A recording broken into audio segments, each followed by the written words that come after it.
المشكلة هو أنه عندما يتحدث عن الإرهاب أنا أتحدى أي شخص اليوم أن يقدم لي تعريف الإرهاب. هذا مشكلة. نعم. لا أحد، لأنه هناك من يستفيد من فوضى، من ضبابية المصطلح. يعني كل من له عدو يسمى إرهابي. المقاومون الفرنسيون كانت الجيش النازي يسميهم إرهابيون.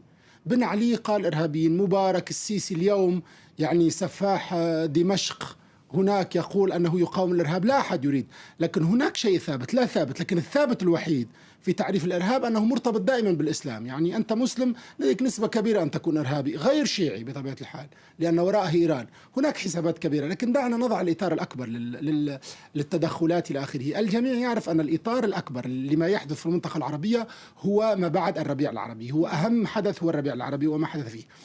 أكبر ما قدم هذا الربيع بدون منازع هو أنه عرى التحالفات. يعني أصبح اللعب ما كما يسمى اليوم بالمكشوف. يعني من يريد الإمارات عندما تقول أنا سأقوم بانقلاب في تونس تقوم بانقلاب في تونس، يعني وتبعث يعني حقائب بالمليارات لإسقاط الحكومة الشرعية المنتخبة. عندما تقول سأسقط مرسي تسقط مرسي.